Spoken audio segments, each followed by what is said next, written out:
Welcome back into the National Basketball Performance Centre here in Manchester as we get ready for the under-18 girls final, the under-18 women's final between Ipswich and CoLA, due to tip off in around 6 minutes time. We've had a fantastic day so far here at the Junior Final Fours in Manchester. I'm Kaz Bullock, and joining me is Isha Nair, as we'll be with you throughout today's game. We're going to be bringing you all the action as well going on court 2 in the 3rd and 4th place game between the Manchester Mystics and the Nottingham Wildcats. And in the backcourt, going on at the same time, we've got the under-14 boys final, the Milton Keynes Breakers and the London Stars. All the action streamed live on the Basketball England YouTube channel. Get your split screens going, get your triple screens going. Is it sunny outside, Isha? I've not left. I've not left all day. It's sunny, but it's cold. Like, no, it's sunny and cold.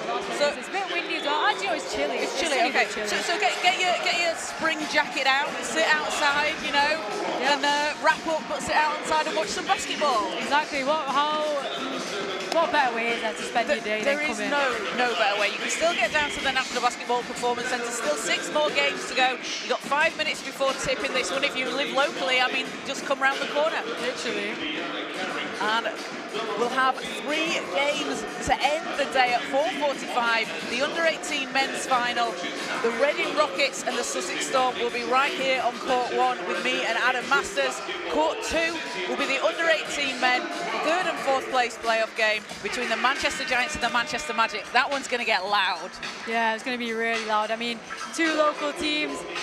We already heard yesterday how loud it was. I mean, we had Giants fans on one side, obviously the Magic fans on the other side. I mean, I don't think that court over there is going to be able to contain all them fans, to be honest. It's going to be a really loud one.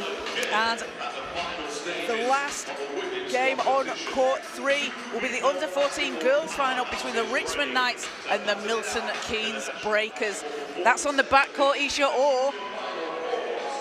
Oh, the kettle, yeah, the kettle. Stan, everyone knows Stan, the MC, he's coined the term the kettle, because the backcourt, oh yeah, for those who don't know, you already know, you can just listen anyway, but yeah, the backcourt, I mean, it's loud, the sound doesn't have anywhere to go, it bounces off the walls. Stan described it as like being stood inside of a kettle, so this weekend we're referring to the backcourt as the kettle. Hopefully it catches on. I mean, I tell you what, it's caught on with me anyway, so if nothing else, you've got one person that's bought into it. One person but more than not. It is, and it's great. The atmosphere all weekend has been absolutely fantastic. We've got so much support in the crowd. People have been... We've got signs, we've got drums as well, haven't we? We've just got like loads and loads of support, which is really good to see. Yeah, it's great, especially for the younger kids. I mean, that backcourt, the atmosphere is always great there. I think all family comes out, and all the people from the clubs as well. Actually, they do. And I think if I was playing at under-14s level and I was in such a loud environment, I mean that's kind of, it's pretty special, isn't it? Like, it really it's probably a little bit off-putting to start with, but you know, the higher the level these players play at, that's something they need to get used to as well, isn't it? Yeah, because definitely. you want to play at the highest levels, there's going to be crowds, there's going to be people cheering you on, and people perhaps maybe not cheering. Yeah, but yeah, it's going to be drums. Maybe not above Azaleas because they are banned this year, and from next season actually, FIBA are banned them, aren't they? But, so it's going to be slightly quieter, so people leave without a headache. Yeah, after but the game. I'm sure people will find a way around it, or some other device to make some noise, just to irritate people, just to give you a headache after you've been to the game, you know. So if you take a look at how these 2 teams have got here, so CoLA 11-1 in the South Premier Division. They are in their 7th straight final at the under-18s level. They have won 6 of those. The current holders, they are the current holders, and they beat the Manchester Mystics last year 62-46. They have the 2nd most titles after Haringey, who have 7, so a win today ties CoLA with Haringey on the most under-18 women's titles. They came through the semi-final against the Nottingham Wildcats 68-42 yesterday. Adora Diarama had 14 points and 18 rebounds, and Isla Habal 13 points, 2 rebounds, 4 assists and 5 steals.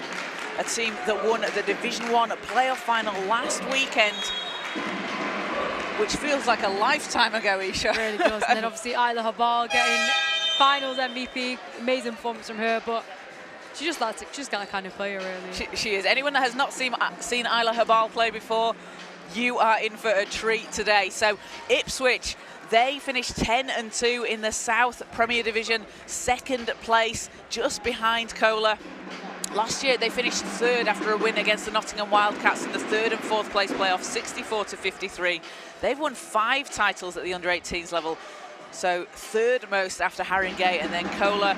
They last won the title in the 2022-23 season and came through the semi-final yesterday against the Manchester Mystics, 60-57. Now they came back from 18 points down in that game to take the win, just a 3-point win. Maisie Keys led the charge, 14 points, 8 rebounds, 11 assists, 2 steals and 3 blocks. And Cara Basil, 14 points and 8 rebounds for her. So this is a Ipswich team, Isha, that were able to face the adversity yesterday, didn't give up after being down 18 and just chipped their way back into it. Yeah, I mean, it's just what we see from those teams, or Ipswich especially. A lot of the players, they've been in this situation before. I mean, yes, I'm going to be referred to 3 different age groups, but the teams stay similar throughout. So look at WABL, they were in the final, they played in this type of environment, they know how to come back from being down. And a lot of the players also played Division 1 as well. When they were here in the final the other weekend, they were also at the cup final earlier this year, 18s and D1, so, oh sorry, women should I say. So yeah, they've been in this situation a lot of times, and that extra experience definitely helps them to be able to dig themselves out of a hole, just used to the environment, just playing at that standard, really. It really does, doesn't it? And these are both teams, both organisations that, as you say, throughout the age groups, and they just do an absolutely incredible job of preparing their players for the next level, bringing them through, and that's why we see them at so many finals through so many levels, whether it's WABL, Junior Final Fours, Division 1. That's why we see them out there so much, because they have really built strong foundations and done a fantastic job. Yeah, they really have 2 great programs.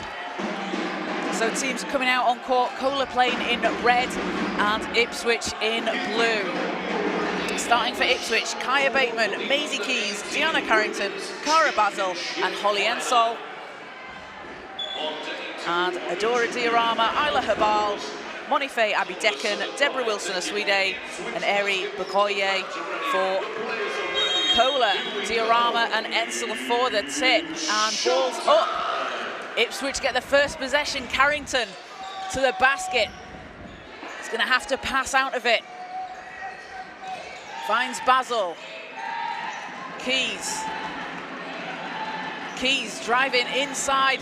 High off the glass, gets the roll, and Maisie Keys will get things started. That is a tough basket. I mean, what a way to start the game. But Maisie Keys, again, this is a player we know she can. We know she can put up high numbers.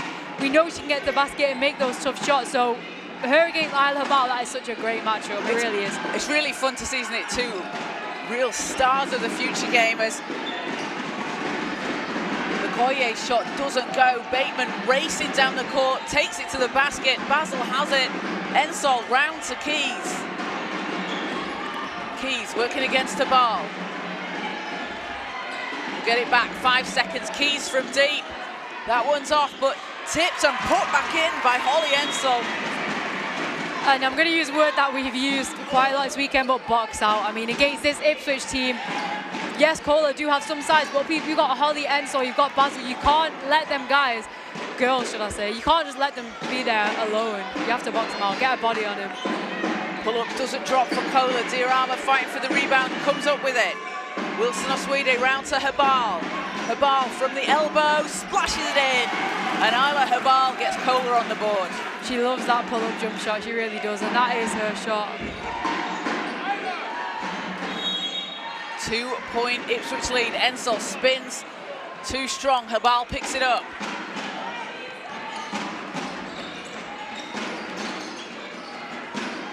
Abidekan back to Habal, directing traffic. Habal inside, dishes it off to Diorama. Diorama, shot bounces out, gets her own rebound though.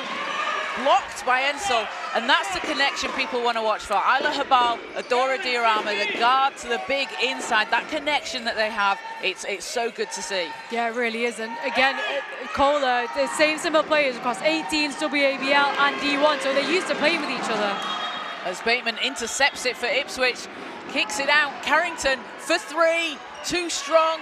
Basil with the rebound. See Isla Habal boxing out Holly Ensol there. That's a fantastic hustle from Habal.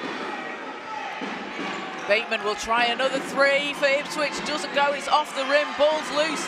Habal picks it up. CoLA need to get it over the line here. A fast start to this under-18 final. Abby Decken. Diorama, space. Keys with the rebound. And Ensol will get it back to Keys. Maisie Keys playing in her first season for Ipswich with the Manchester Mystics last season. Pass inside to Ensol. Doesn't go in off the glass. I mean, you can't let Holly Ensol catch it that near to the basket because next offense, that's a make. The ball to Diorama. Double teamed, kicks it out. 3's up and banks it in. A big shot there for Monife. Abby Decken banks open on the Sunday. Not tomorrow though, it's bank holiday. Keys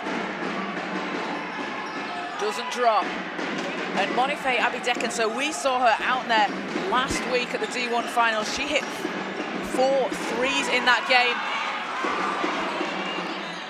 As a foul underneath the basket. And CoLA are a team not only known for their high three-point shooting percentage, well, taking a high volume of threes. They do shoot a high percentage when they shoot them. Yeah, definitely. But we tend to think of Ipswich and the organisation, you know, they're a very, very high-scoring team. CoLA, more of a defensive-minded team, and that's always why it's a really fun battle when these two teams come up against each other. Yeah, it really is. I mean, you said as well about CoLA and their three-point shooters trying to get inside. Ipswich, really, they are quite a similar style of play. I mean, we see here they've got Basil, they've got Holly Ensol, 2 tall players. They've got that height, which is why it's interesting to see how CoLA's big is going to match up against them today.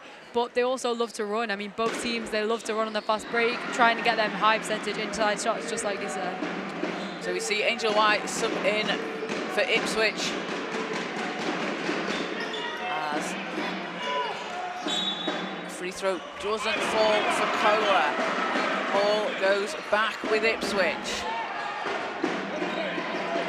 So White will inbound. Had 9 points in yesterday's semi-final, all of them from 3. Angel White, key player out there from behind the three-point line for Ipswich as she gets the ball back. Going against Habal. Ensol. Backing down, turns, fires, and uses the glass, and that's what Holly Ensol does so well, isn't it, Isha? Yeah, she really does. I mean, really, because she's able to make them post moves, she's able to finish. They need to stop her from getting the ball so close to the basket. They need to push her out, get her body on her, because they can't let her get them so easily. Ball's saved in by Wilson Oswede, but it's into the hands of White for Ipswich. Long pass over to Carrington. Into Basil. Basil against Diorama. Ensol, her three's off. Basil with another rebound, tipped into the hands of White as Keys drives baseline. And 6 seconds on the clock, 4 seconds, Ensol, and that'll be a walk. Look like the players stopped there, thinking the whistle was on the other court. I mean, we've seen a few of them today, this weekend. We have. It's been very, it's quite confusing, isn't it? Because you hear, for anyone that's maybe not watched any games so far, we have another game going on the second court. You can probably see it on your screen, but sometimes occasionally you'll hear a whistle and players on this court think it's from over there and vice versa, and it just gives you pause for a second to stop. Yeah, so the coaches are on the sideline telling, carry on, carry on. So Cece Ide checks into the game for the first time for CoLA. And it's tied at 6-all here in the first quarter. Habal.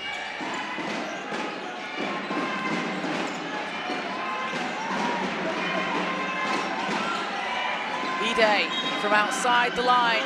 That one doesn't drop. And a foul on the play. I think that's the first time we've seen that this weekend, isn't it? It looks to be. always the problem when it's 2 courts back to back. So Ipswich ball on the end line. Carrington against Ide. Ensol inside again. Holly Ensol, right place, right time, underneath the basket, and playing out there at 6-6. Yeah, they definitely can't let her get any more of them easy ones. As a Wilson, a Swedish shot, spins out. Ensol pulls the board down. White's going to slow it down, wait for the team to catch up. It's a 2-point Ipswich lead. Ensol working away inside, will just go out of bounds. And it'll be CoLA ball.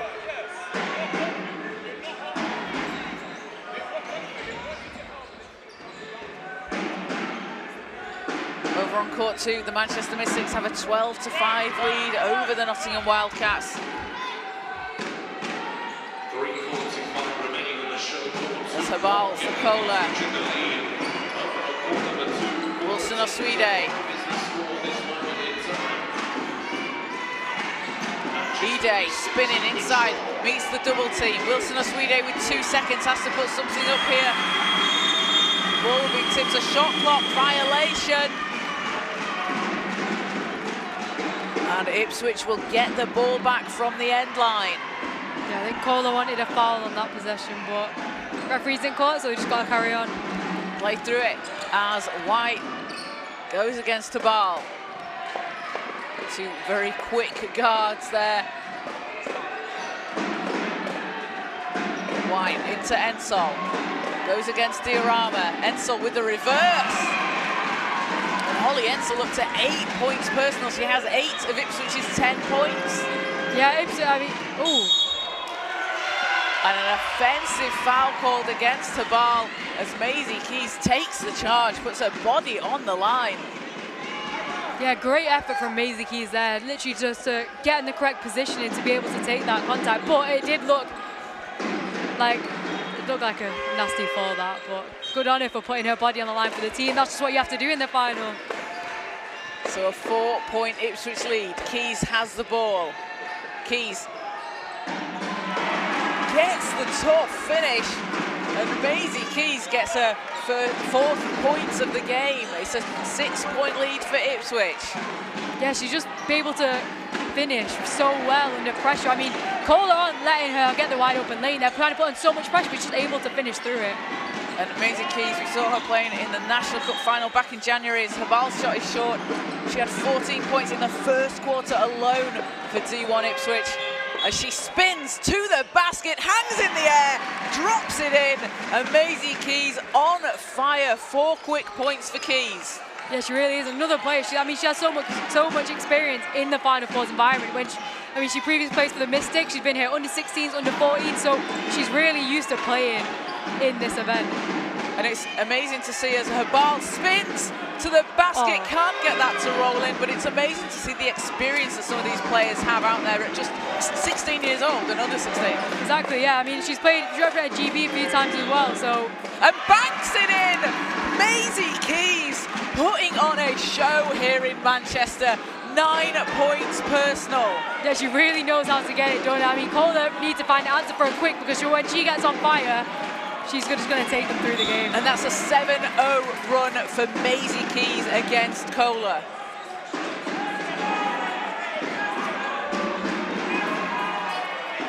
Inbound to White.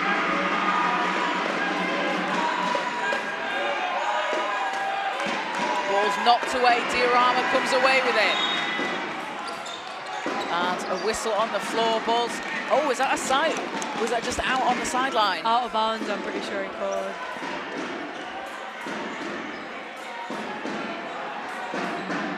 So 1:22 to play here in the first quarter. A 17-6 Ipswich lead. Keys finds Basil. Hand off to White. White round the outside. Carrington picks it up, 3 seconds. Deanna Carrington making it rain from outside and a 14-point Ipswich lead as Brian Guru wants a timeout called for CoLA. They're going to talk things over. What a shot there from Carrington. Yeah, I mean, what a start from Ipswich. 20-6 is incredible performance. They're just using the players that they have really well. I mean, Maisie Keys, so far she's been brilliant. I mean, 9 points. She's able to finish tough under pressure. So we've got some Deanna Carrington fans in the crowd. We've got a Go Deanna sign there in the crowd. We can see there lots of support for Deanna Carrington. Great to see she's a real hustle player out there, banging in a three just at the end of the shot clock there. I don't know if we can catch that on the camera, but great to see the support. And again, some hard work gone into the signs there, Isha. You failed in your homework to make a sign. Because next game, trust me, at that 18s boys game, I will be cheering you on from the sideline. Yeah. Thank you. I will make a sign, I promise. But yeah, I mean, what a start from Ipswich. Back to the actual game now. Yeah, CoLA, I mean, 6 points. Obviously, Brian Gore's taken a timeout. Definitely going to want to rethink it because so far, Maisie Keys 9 points, Holly Ensel 8 points. It's them two players who have really been threat. I mean, that was a really tough shot by Deanna Carrington there to end it, but things like letting Holly Ensel catch the ball so close to the basket, letting her choose what she wants to do. Maisie Keys, fair enough, she's able to finish through the contact and the pressure, but CoLA really need to try and look for an offense of themselves as well. And if we look at the rebounding stats as well, so for Ipswich 13-8 for CoLA, 12 points in the paint, 8 of those coming from Holly Ensel for Ipswich. So let's see, coming out of this timeout, if CoLA can adjust. Wilson Oswede, floater doesn't drop, putback doesn't go, and Ipswich racing down the court. White to Ensel, Carrington pulls up and doesn't get to drop. Diorama back on the attack for CoLA. Wilson Oswede in the corner, saves it in. Habal finding a path to the basket, up and in! Isla Habal with a circus shot and the contact, a chance for a 3-point play here.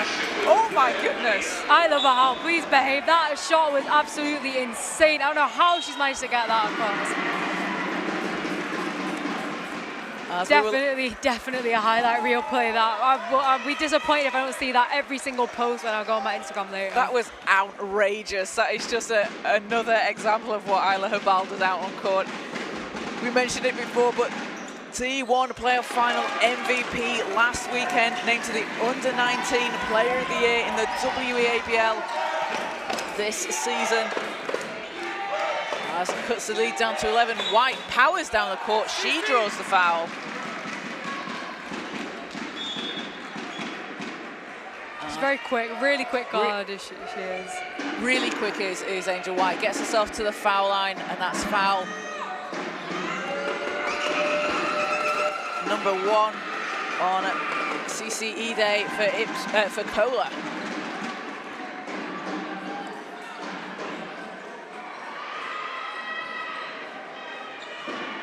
Angel White, part of the GB Under-16 training camp last summer.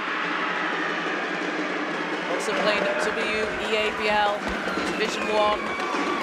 And second free throw is good. 22-9 lead for Ipswich. CoLA can't finish at the rim again, picked up by White, using her pace just to get down the court really fast. Pressured by Ide, gets it over to Keys, and at the end of the quarter, time running down there. The first will finish as a 22-9 lead for Ipswich over CoLA. Maisie Keys leading the way, 9 points, went on a 7-0 run herself. Holly Ensel adding in 8 points with 5 rebounds. And for CoLA, it's been Isla Habal, 5 points and a rebound. But it's those points in the paint, isn't it, Isha? Just Holly Ensel was really dominant the first half of the first quarter. Yeah, she really was. I mean, if college weren't able to push her out enough, like she's catching in the block. She's dictating how she wants to play offense, but it needs to be the way around. CoLA, they need to be more physical with her because obviously, I mean, she's a taller player, so if you let her catch it inside, 9 times out of 10 she's probably going to make it. It's such a high percentage shot, even when they're contesting her, because she's so tall. I mean, all she has to do is hold the ball above her head, really. Like, so CoLA, yeah, needs more physical with her, really push her out. But this really isn't the lead the start that I think people would have expected. These two teams normally quite close matchup. Obviously, it's only the end of the first quarter. I mean, there's only 13 points in it, but CoLA won't be happy with the score. They'll definitely be wanting to find more offense in the next quarter. They're a team that know how to adjust, aren't they? We talk about them as a defensive-minded team. They do score, obviously, but that's the kind of first thing that always comes to mind with CoLA, isn't it? So they'll be looking to see what they can adjust and how they can counter then Ensol inside. But this is what makes Ipswich a really difficult team, because you've got that inside presence from Ensol, and then Maisie Keys, Deanna Carrington outside as well. So you've got threats from the three-point line, and you stop one, you still have to try and counter the other. Yeah, exactly. And then CoLA as well. I mean, they are quite similar teams, so they've got threats on the inside and they've got their three-point threats as well. But I mean, I think the height advantage, Ipswich do have that slight height advantage, so CoLA's bigs aren't really getting to do what they usually do. But interesting enough now, Brian Guru, he's got diorama on, but he's also got Yabella on as well. So it's interesting that he's gone for a much taller 5, but it's probably what's needed from them. So you're going with a twin towers approach inside, and we should mention as well, so CoLA also playing without Chloe Vella, who's had a really strong season for CoLA. Unfortunately, picked up an injury earlier in the season, but a big inside presence that CoLA are missing out there. Yeah, it really is, but it's great that they're, no matter how many injuries they've had or what big of a loss to the team, they've just been able to carry on and put themselves in this position at the Final Fours. Definitely, as Keys picks up the loose ball.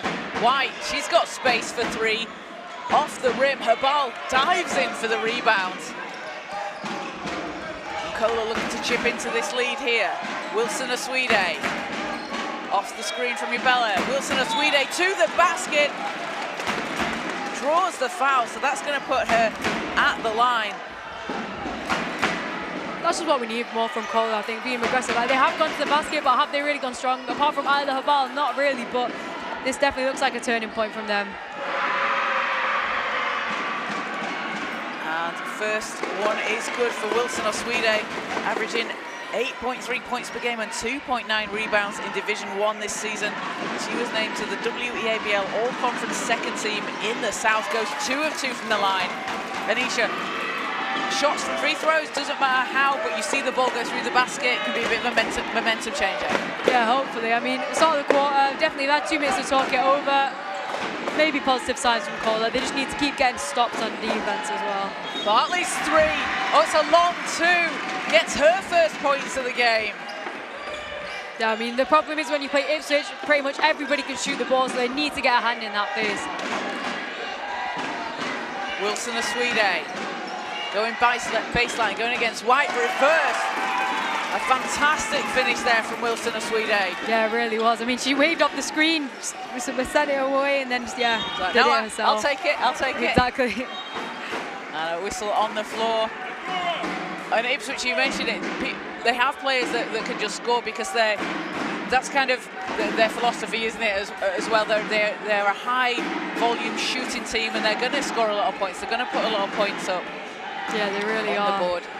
And someone that does put a lot of points up, Maisie Keys, that one won't go. Carrington tips it in, but it'll be out of bounds.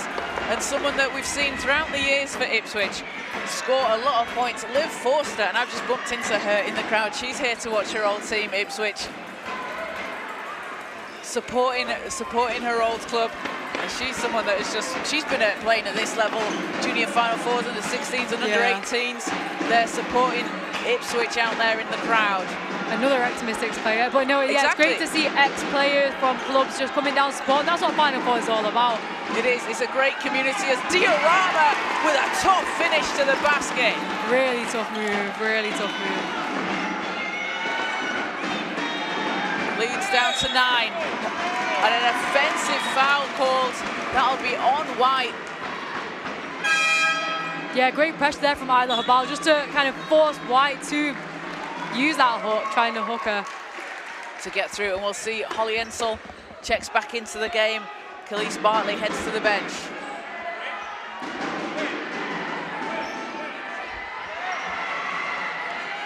Nine-point Ipswich lead. Diorama. Ball's loose inside. White on the floor, grabbing the ball. So Angel White, Isha, I wanted the jump ball column because I think Angel White forces just loads of jump balls. I want the jump ball column on the stat sheet.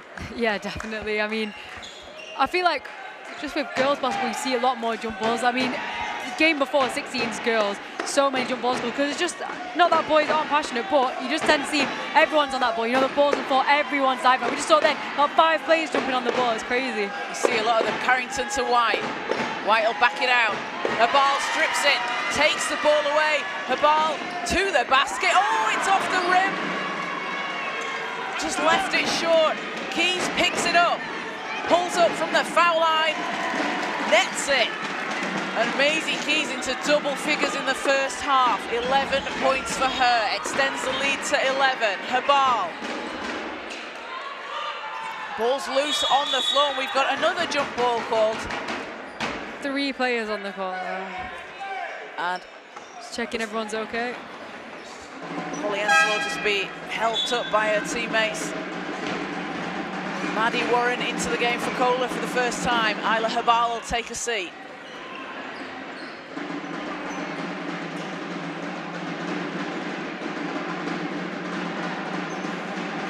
So end-line ball for Ipswich. Warren to inbound. CoLA ball. Oh, yes, that's what I meant, sorry. Yeah. One of the two. 50-50. Maddie Warren didn't switch teams just in the last few seconds. Yeah, probably jersey on. CoLA ball. Diorama to Warren. Wilson Oswede. Looking for a space, runs into Ensel. Too strong off the glass. Ensel just able to secure that rebound, just has like a head-high advantage as Keys takes it to the rack. Draws the foul, and Maisie Keys will go to the line, and that's the first team foul on CoLA this quarter. Yeah, again, like, just another team, they're so disciplined on defense, they're able to be disruptive, be aggressive, but without fouling. Maisie Keys representing GB at the Under-18 European Championships last summer.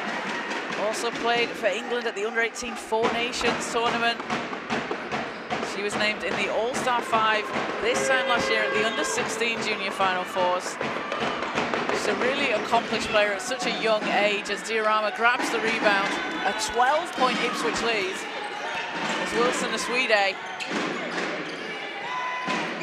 taking it inside. You can see there the Ipswich defense just swarming CoLA. Warren to Wilson Oswede. She tries from 3 and she hits it. Yeah, CoLA offense has definitely got to go in this second quarter.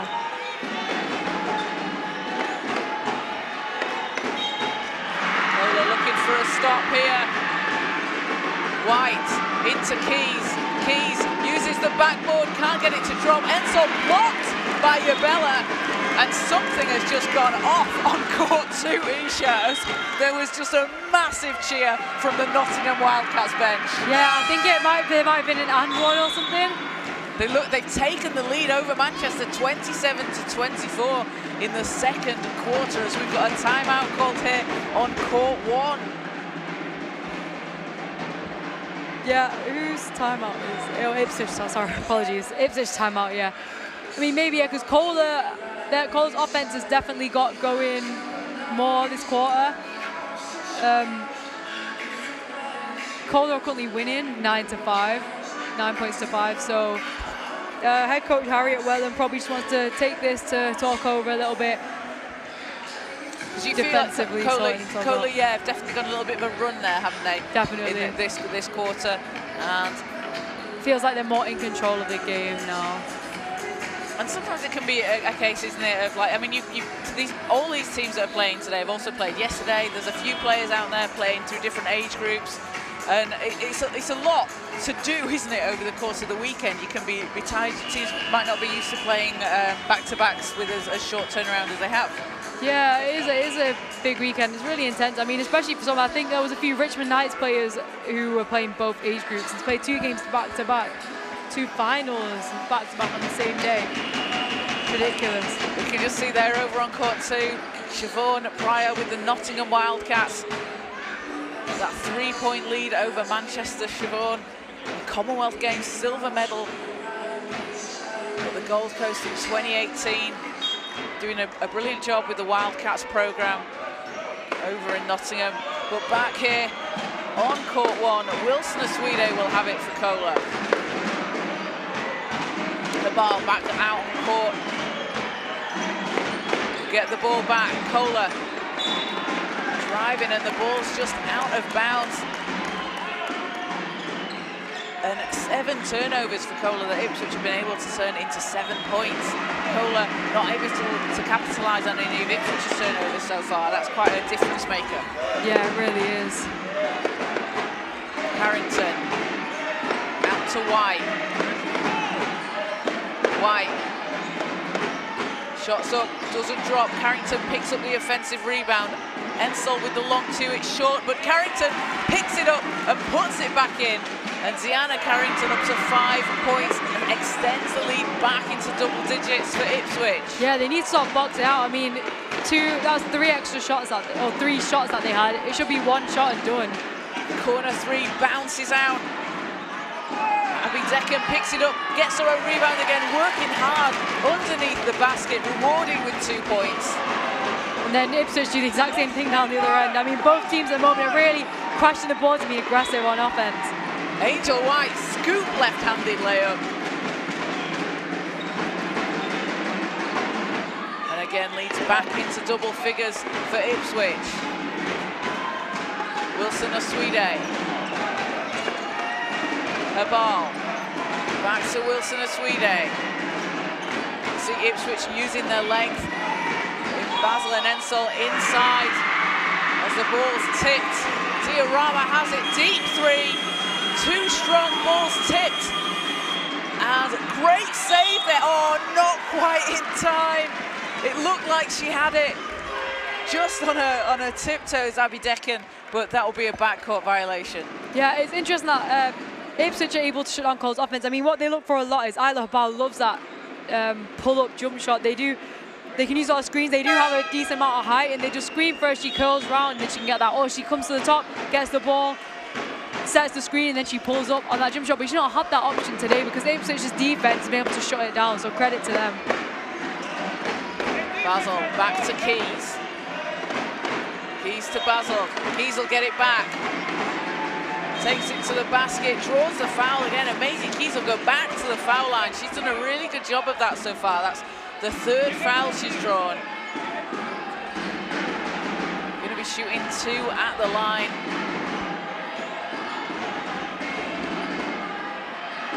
Yeah, and even when she hasn't drawn the foul, she's just been able to finish through the contact. So 19 points, 8 rebounds and 3 assists in the Under-18 National Cup. Back in January, that was a game that Ipswich lost to CoLA. As Keys' second one spins out. Carrington with another offensive rebound though. As she works away inside, can't get the shot to go, but Carrington just racing round the paint. There's Wilson Aswide for CoLA. Out to Habal.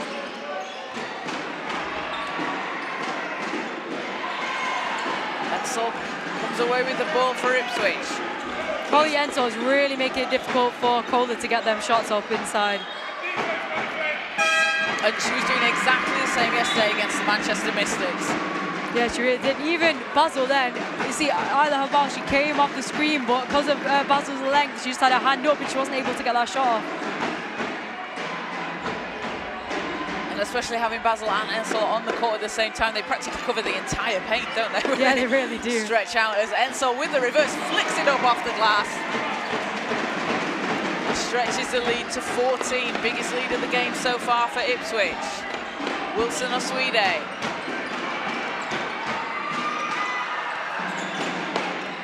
Her ball round the outside, guarded by Keys. Her ball into the corner. Wilson Aswide's 3 is up, won't go down. Ball's tipped out, stays CoLA basketball. And Monife Abby Deccan will inbound. So good luck from the corner there for CoLA. Yeah, it is, and they've had quite a lot of success with that so far.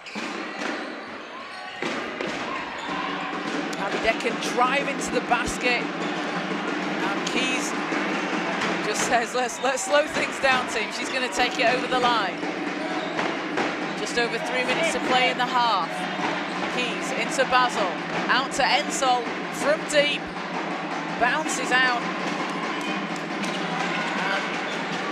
Bateman nearly came away with the steal. We see her do that so many times yesterday in the semi-final. Habal. Abby Decken, short jumper. Can't get the roll. Yabella fighting for it underneath the basket. She'll go to the line for 2. Yeah, both teams are rebounding very well offensively, but neither team's rebounding well defensively by the looks of it so far.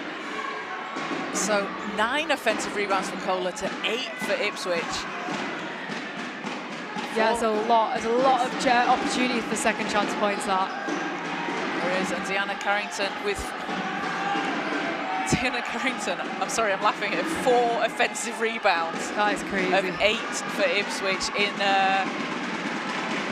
16 minutes of play, as Yabella can't get the shot to drop.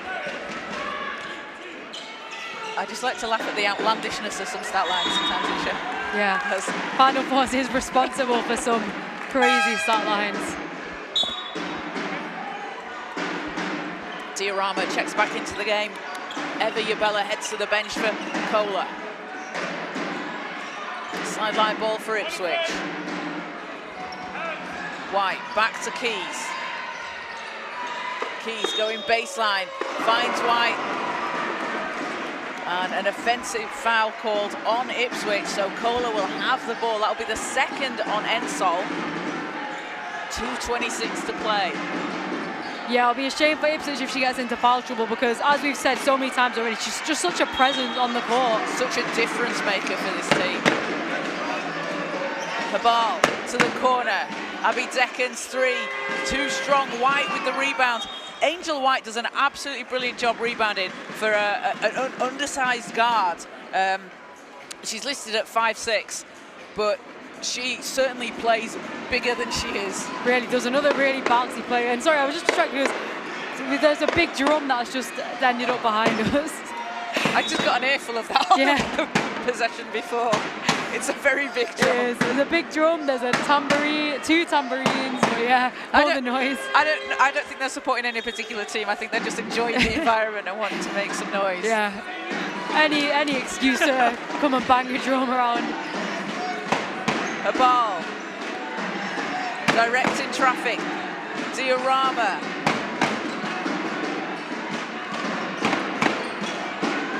Back to Habal, 7 seconds on the shot clock. Diorama, step back. Too much on it, tipped back into Diorama's hands. We'll get a fresh 14 for CoLA. As Habal has space for 3. Spins out. And again, just really unlucky for that not to drop for CoLA. They're getting the looks. That's a great look for Isla Habal. They really are. And it's interesting to see that Ipswich, a team that's known so well for their zone and their zone press, are playing a man-to-man defense. White swings it back round to Basil. Basil's shot bounces off the back iron. And a collision on the floor. I think we need to have a stop there, as it was a head collision. Cara Basil just caught with Eri Lukoye. I think that was just off the ball, both of them going for it. And they'll get seen to... Obviously, that's tough to see, isn't it? But it shows how hard both teams are working. And let's take a look over on court 2. The Nottingham Wildcats up 37-33 over the Manchester Mystics in the 3rd and 4th place placing game. For the Mystics, it's been Ellie Costa with 11 points leading the way. And for the Nottingham Wildcats, Sammy Mullock has 9 points, 4 rebounds. And off the bench, Kiana Campbell, 10 points for the Wildcats. Irina Bodo for the Manchester Mystics 7 points, 6 rebounds, and 2 assists and 2 steals. Yeah. It's a very Irene Abodo stat line in the first half of the game. I mean, that Mystics team, crazy number of players get crazy number of steals, really. I think that's something that we've seen a lot of again throughout the weekend. So we've just got a stoppage on the floor while both Cara Basil and Eri Bukoye are checked down. Want to make sure everybody's safe here out on the court. But something this weekend that we've seen a lot of, lots of steals, lots of players playing fast, racing out into transition, and it's just been the whole weekend. It's just teams playing at a very fast, fun pace, and it just makes for a great watch, doesn't it? Oh, it really does, especially when, I mean, they're younger. It helps. Not It the kids. They are younger. It helps being younger and having fresh legs. Exactly. I mean, they're just running around all over the place, not all controlled all over the place. Yeah, in a good way. In a good way. But yeah, it's great to see when they play really fast, but they can also slow it down because it takes real skill to be able to play at such a fast pace, but also be able to slow it down, set up offenses. I think we've seen a lot of that this weekend. So credit to all the players, as always. Absolutely, it's been a fantastic weekend. What's really stood out to you so far? Have you got?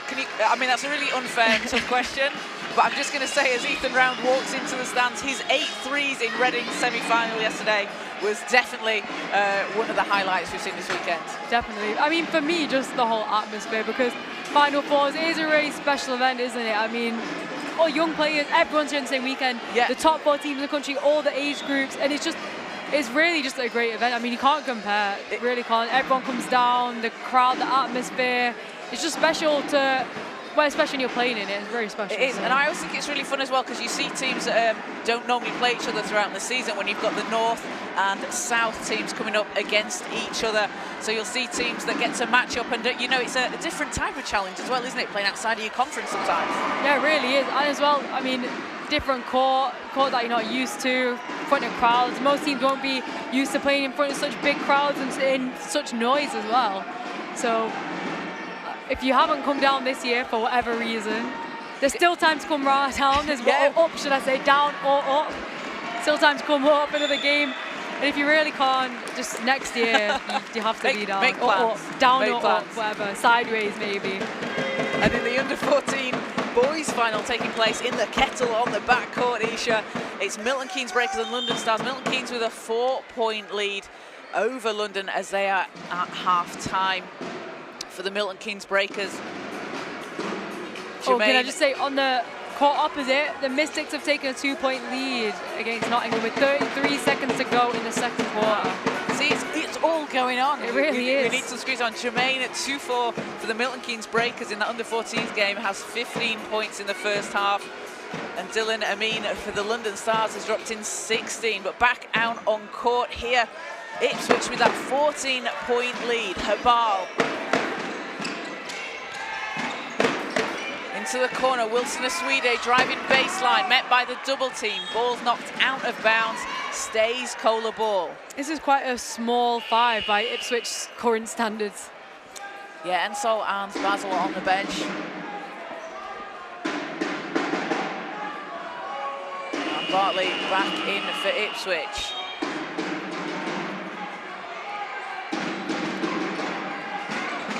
Wilson Aswide, 4 seconds on the shot clock.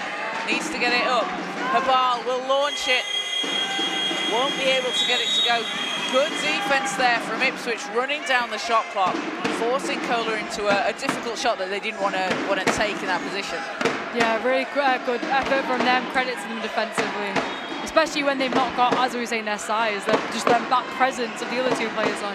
It's Kaya Bateman gets the whistle underneath the basket. And I don't know if you saw there, but Kaya Bateman, the speed in which she got down the court, it was like half a second, and she was just gone. Yeah. So, second foul there will be on Maddie Warren for CoLA. Ipswich ball from the in-line. It's a 3rd team foul for CoLA, Ipswich on 4, just 35 seconds left in the half, and a travel called on Ipswich. So it's been a 12-11 run this quarter for Ipswich. So CoLA only down 1 in this quarter, but the first quarter 22-9. Yeah, I mean, it certainly feels like CoLA have had a much better quarter. I would have thought, actually, until you said about that stat, that they were on top this quarter. it's been much more positive from them. Offensively, they've been finding the back of the net. Defensively, they've gotten more stops. Warren, step back three, bounces off, rebounds chased down. It's Ipswich that come up with it, and Carrington takes it all the way. And Deanna Carrington up to 7 points personal, along with 7 rebounds. 1 second to go, and gets it to drop.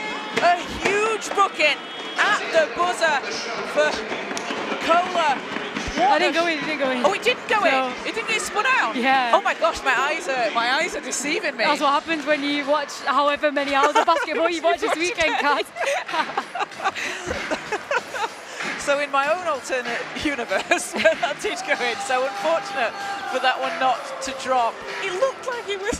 It looked so in. That was so unfortunate that it spun out. So a 36-20 lead for Ipswich over CoLA. And like you said, Isha, it kind of felt like CoLA found their feet a bit more there in the second quarter, but Ipswich still with the advantage. But 16 points, we've seen it done all over the entire weekend. Teams have come back. Ipswich did it yesterday. They came back from 18 down against the Manchester Mystics. So a lot of time still left to play, but some adjustments that CoLA will need to make in half-time. Yeah, 100%. I mean, from that first quarter, they've been chipping away, and they've still got 20 minutes. Everyone always says that for chipping away, but it's true.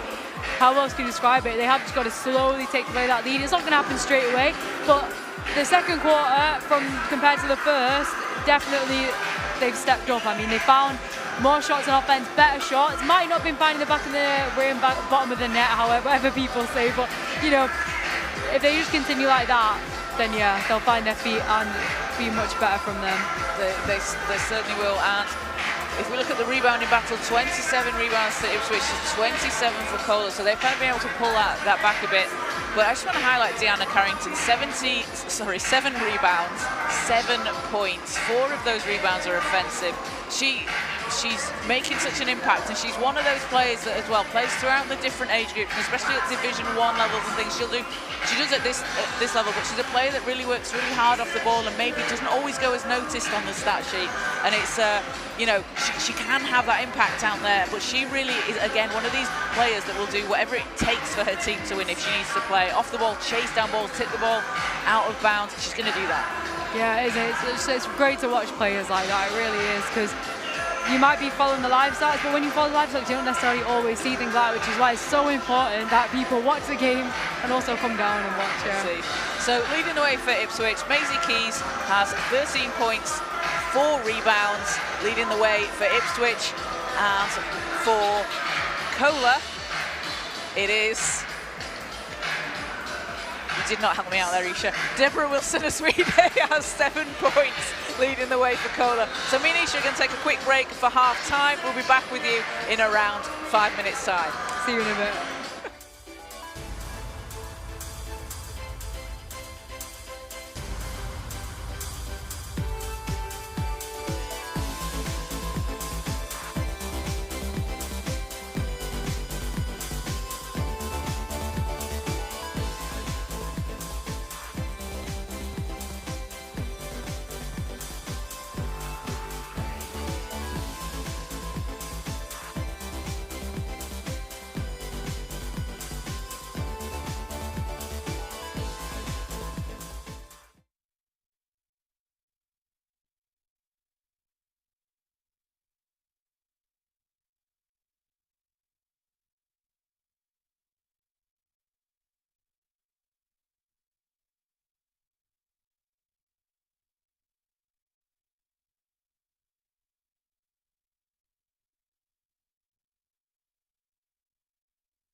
Welcome back into the National Basketball Performance Centre as we get ready for the second half between Ipswich and CoLA in the under-18 women's final.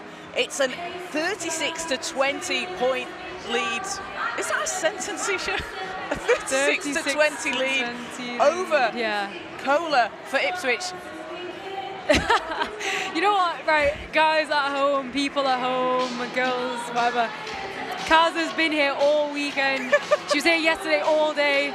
She's been here all day. She doesn't even get a break. She has to run off in between quarters to go to the toilet, get a drink, do whatever. She's tired. If she makes a mistake, it's a deserved mistake. If I forgot how words work. Yeah, if you don't know if the ball goes in or out, it's okay, it's valid. Like my eyes said it went in the basket before half time, but I agree with everybody else in the building, it didn't go in. So let me restart this. It's a 16-point lead for Ipswich over CoLA as we head into the third quarter. Ipswich have been on a roll. Maisie Keys with 13 big points. Holly Ensel adding in 10 for Ipswich, and Deanna Carrington has just been all over the court. 7 points and 7 rebounds. And CoLA, we mentioned it earlier in the first half, Isha, they struggled a little bit with that presence inside with Ensel and Basil, their length, trying to get around them. And 2 threes for CoLA, but that lane inside the points in the paint that they like to go to hasn't really been as available to them. Yeah, I mean, Ipswich, all credit to them, their defense has really just shut down CoLA's game. I mean, CoLA, in the first quarter, they really struggled to find shots. I mean, they couldn't get anything inside. The three-point shot was limited, and that pull-up mid-range shot that they love to take, they couldn't even get near it. It's just really, it comes down to the wingspan of them Ipswich players. It's not just the wingspan, obviously. Them being in the correct positions as well. So they've really just been able to force CoLA to try something new. And so far, it didn't work out first quarter. Second quarter, definitely more positive from CoLA. It looked like they were in the driver's seat, although Ipswich did win it by 1 point. But yeah, see what CoLA can do now. That's what they can do, yeah. Diorama with a strong take to the basket straight out of the gate here in the second half, as White will find Bateman. Bateman will just step out of bounds on that line. And we've seen that a few times, haven't we, throughout the weekend? And I can't remember if it was you or Eve that said it yesterday, but people are usually expecting, I think, the bench to be a bit closer than it usually is. We've got quite a lot of space here between the court and the bench. Yeah, especially in basketball, when you're too used to playing in like sports halls that don't really have a large runoff. Yeah. So yeah, it can be deceiving. Diorama blocked by Ensel. Keys chases down the ball, racing down the court, hands it over to Bateman, who finishes. And Kaya Bateman, that is what she does best. She gets out into transition. She's going to finish at the rim. She's one of the fastest players out there. She's always first down the court, and great decision from Keys there to pass out of it as she had the running Bateman. Yeah, we've seen some rapid players this weekend as well. Ide inside. Bateman has it for Ipswich. Keys swings it out. White into the corner. Carrington's three. Nails it. Deanna Carrington up to 10 points personal. Habal backs the ball out. Wilson Aswide back to Habal. 5 seconds on the shot clock. A long two from Habal. Hits the back iron. Tipped into the hands of Diorama. And Diorama passes out to Ide. 3, too strong. Carrington with rebound number 8. Keys, a path to the basket, in off the glass. And you'll see Maisie Keys do that as well. She uses the backboard very well. Yeah, she really does. And she's just able to find a way around the defenders, really, and just be able to get the shot up. But Ipswich are really starting to extend their lead now. A lot of fast breaks. CoLA, really, they need to start getting stops and they need to start scoring. Yeah, 21-point deficit for CoLA here in the third. Habal against White. 2 seconds on the clock. Habal's shot too strong. Chase down. CoLA get another chance on offense. Habal with a long two. That one's good.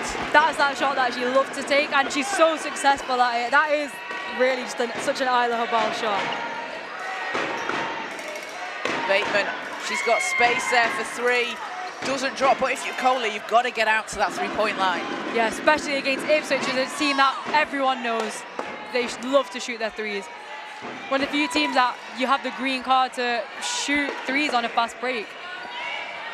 The ball into Diorama. Diorama's double, kicks it out. Wilson Aswide, her three's too strong. Ball's tipped. And can't finish under the rim. It's not for a lack of trying from CoLA. Abby Deccan's shot just bounces out. White, she's got space for three. Off the rim.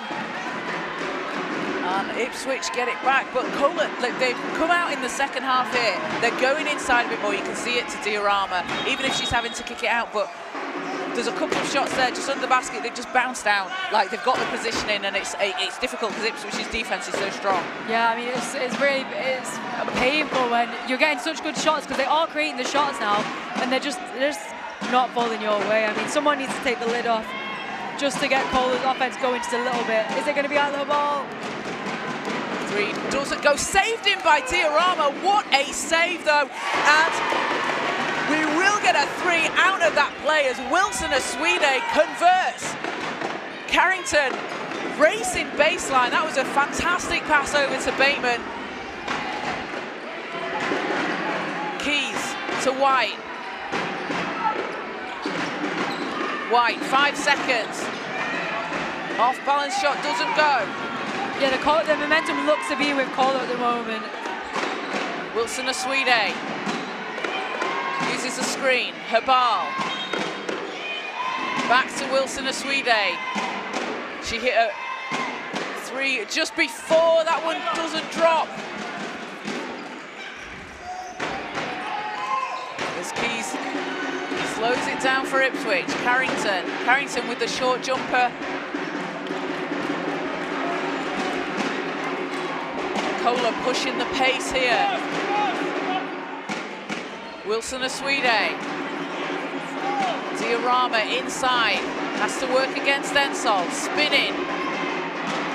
Backs the ball out. Wilson Aswide, 4 seconds. Herbal, 3 seconds. A deep three from Isla Herbal. And Ipswich come away with the rebound. Yeah, again, great defense from Ipswich, just forcing CoLA to chuck up a shot that they don't want to take right at the last second. Ensol goes against Diorama. It's been the battle inside between these two. Diorama blocks the shot. Ensol gets it on the second go, and we'll have a timeout called from CoLA and head coach Brian Nguru.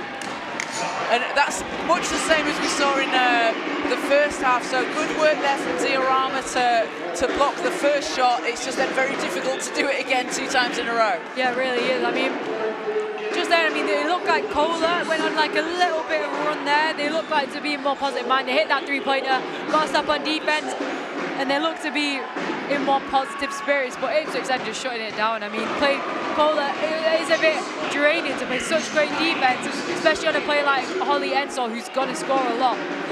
But then just allowing her to get the rebound and just basically all your hard work down the drain just because she's able to finish over you, over the pressure.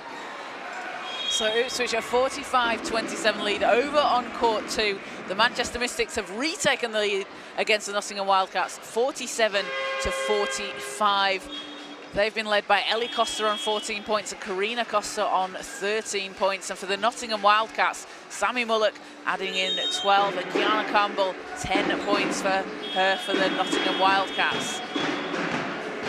Over on the backcourt, though, we've got a tight game in the kettle between the Milton Keynes Breakers and the London Stars in the under-14 boys final. The Milton Keynes Breakers with a very slim 1-point lead in the third quarter. Just under 4 minutes to play in that one. You can catch that game live on the Basketball England YouTube channel, as you can for all the rest of the games coming up today. We've got the under-18 men's final after this game, and we'll see Lexi Maheel into the game for CoLA for the first time. Maheel.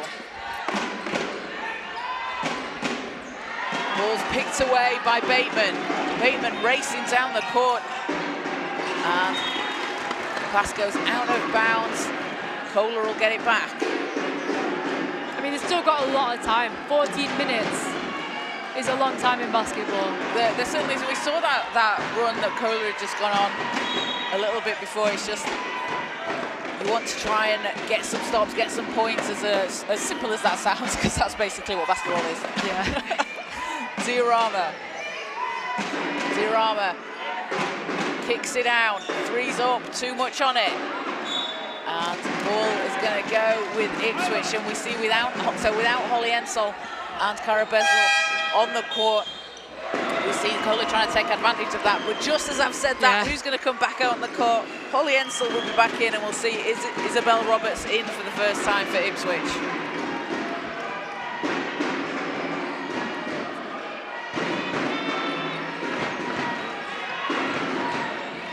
White playing with pace against Mahil. Looks to hand off. Keys is there.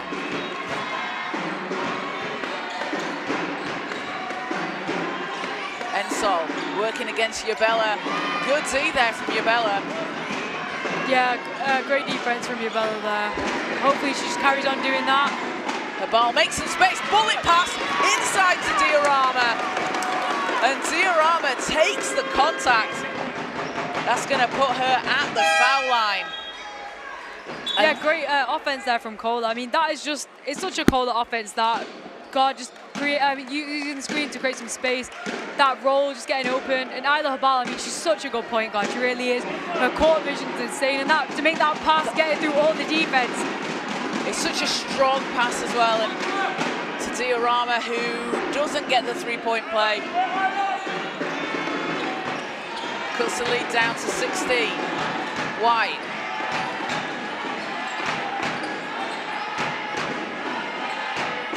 Ensel into Keys.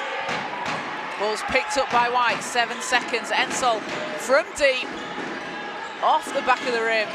And Yabella gets it into the hands of Habal. Diorama coming down the court, stepping through. Ensel there standing her ground underneath the basket.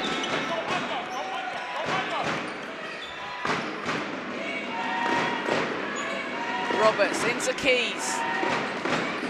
Keys working inside. That's a tough shot. I feel like every time Maisie Keys makes a layup, we're saying that's a tough shot because she's just so good at finishing under pressure. It's actually insane. Habal swings it around to Diorama. Diorama meets Ensel in the air, stays CoLA ball. But this combination here of Adora Diorama and Eva Yabella inside looks like it's proving successful here for CoLA. They may not have scored in every possession, but you can see where it's going. You can see what they're trying to do. Definitely. I mean, it's really putting the pressure on Holly Ensel because she can't mark both of them at once, really. I mean, I'm sure she probably could actually. Her wingspan is so great, but they're just being much more successful. Ball shot bounces in and out. Diorama there for the putback. Yeah, as soon as we spoke about it, there you go. They just show off the success that they're having. The great combination, Twin Towers. And a block at the other end from CoLA. So CoLA will get the ball back. Still a 16-point deficit, but you feel like a little bit of a momentum shift here. If CoLA can go on a bit of a run, close this to maybe a 10-point lead towards the end of the quarter, they could be certainly looking to turn things around. Yeah, definitely. I mean, 10-point deficit with 1 quarter to go, that's not bad at all. I mean, that's 5 buckets, really. They can use the whole time, and we know CoLA, we know this type of team that like. They know the team that they're coming up against. They know how Ipswich play. I mean, it's really doable, and I really think they play much more positive basketball this half.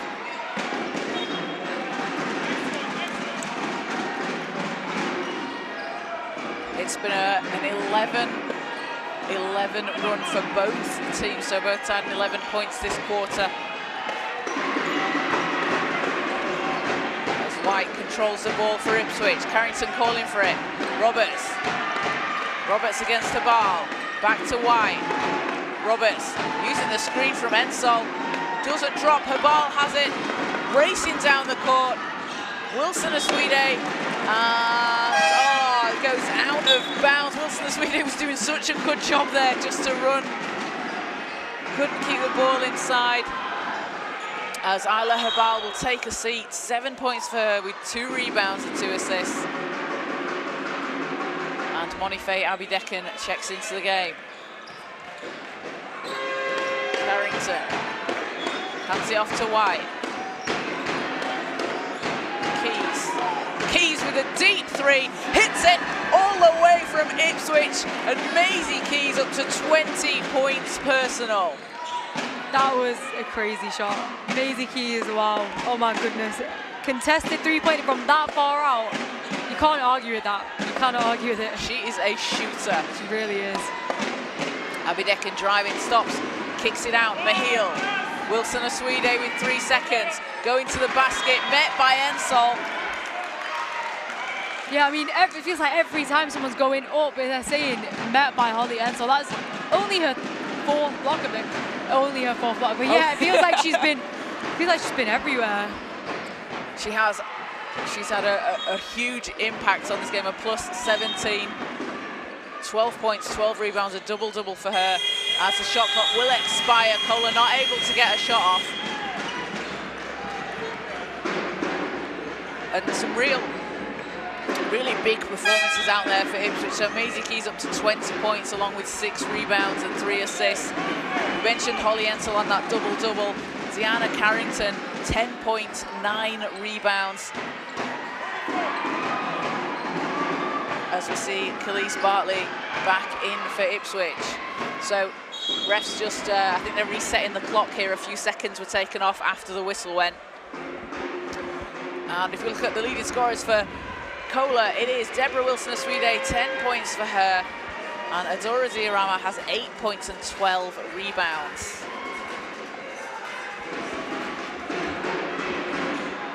Over on court 2, the Manchester Mystics have stretched out their lead to 58 to 51 over the Wildcats. Carrington. Out to Bartley. Bartley's shot off the rim. Diorama. Round to Mahil. In the corner. And that is good. Monife, Abby Decken. That is a big shot for CoLA. Great for them, especially going into the break. Abby Decken is a scorer, and Angel White high off the glass. What a move to the basket. Stepping through, finding the space. And Mahil will launch it at half court. But at the end of the 3rd quarter, it is a 52 to 34 lead for Ipswich over CoLA. You see that coach Nick Crane run out to just congratulate Angel White on that great move to the basket. Yeah, I mean, be able to finish over such a taller defender as well. She's got the speed, she's got the move to just weave through traffic and get there.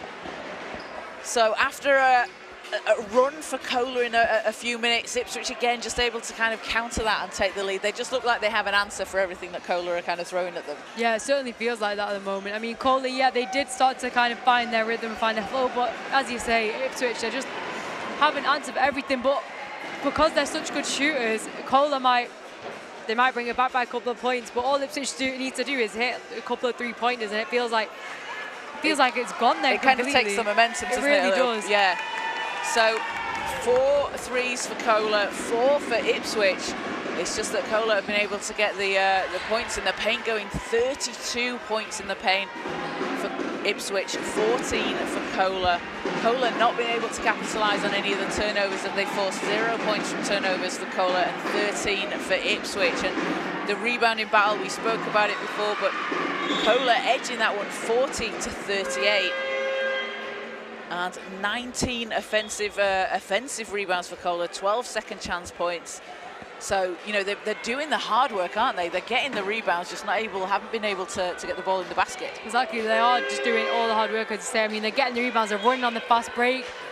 They're looking to get second chance points, but they're just not rewarding themselves for all that effort, basically. And I mean, obviously it's not their fault, it's not their choosing to not reward themselves, but it just comes down to sometimes it's just not your day, I guess. I mean, they are getting the good shots. They're finding good shots inside. They're shooting the shots that they normally shoot. I mean, that little pull-up shot, they're finding the corner threes. But this is now or never. I mean, final quarter, final 10 minutes, 18 points. It is doable, but they're going to have to work straight away. They're going to have to work hard. You'd see something coming out of the quarter break as Roberts, her three's too strong. Now ball's loose, picked up by Roberts. Finds Carrington in the corner. Carrington spins on the baseline out to Keys. That'll go onto the stats table over there. Yeah. Wonder if anyone shouted heads to him, because he did definitely move out of the way. You've got to shout heads when the ball's going that way. Exactly. Well, I mean, that's already, we're only 21 seconds in, that's already much more positive start from CoLA there. So Habal has it, going against White.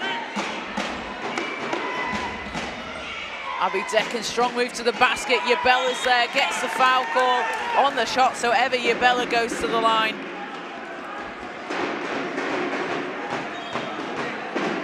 I'm curious to see how long it will take for head coach Harry Wellington to put Holly Ensel back in, because I feel like every time she's off the floor, Ipswich, their defense isn't the same and their defensive rebounding really is not the same when she's off the court. I mean, every time she's been off, we've seen CoLA be able to get inside shots with their twin tower combo they have with Yabella and Diorama, but that's when they've been making their runs, isn't it? When Ensel's been on the bench. So Eva Yabella had 5 rebounds in the D1 playoff final last weekend. She was 5th in blocks per game in Division 1 this season. Previously played with the Hackney Jedis as she gets the second free throw to go. 16-point deficit for CoLA. oh, and then just as I said that, she's come over to the subs bench. Feels like anything we say, it then just happens in the game. So really, some people could say we're coaching the game. Yeah. Yabella takes her time. Ball doesn't drop in, fighting for it. They call it the commentator's curse, don't they? Yeah. So we will see Holly Ensel sub in. Isabel Roberts takes a seat for Ipswich. So next time you commentate one of my games, can you, before I go on, say Ish tonight is going to drop 50 points and I'll drop 50 points? I'll do that, yeah. Sounds like a plan. Yeah. Sounds like a plan. Ensel working away inside. Great pass out, Carrington with a no-look over to Bartley. Shot doesn't drop, but some great ball movement there from Ipswich. Yeah, shame they couldn't capitalise off that, but Habal stepping through, finds Diorama. She's doubled, fouls drawn. Diorama goes back to the foul line. That is the 3rd foul on Holly Ensel. And 8:41 to play, so not too much to worry about at this point in the Not fourth. really. I mean, for the amount of time that she's played in the positions that she's been in, as a player, her IQ is high enough to know to not continue to foul. I mean, that one, obviously, she was just caught behind in the wrong position, but it's not happened too many times this game. So Diorama hits the first free throw, takes her up to 9 points. She's got 14 rebounds.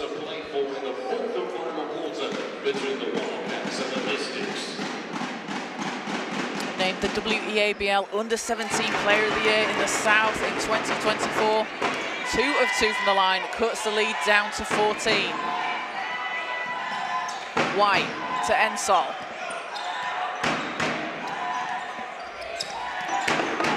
Ensel intercepted by Diorama, takes the ball away, pushing it down the floor. Gets it into Isla Habal's hands. Wilson Aswide.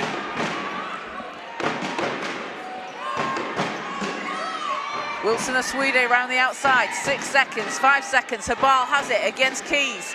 3 seconds, kicks it to the corner. Shots up and spins out, but Yabella with a big board. Blocked by Ensel. Keys will pick it up.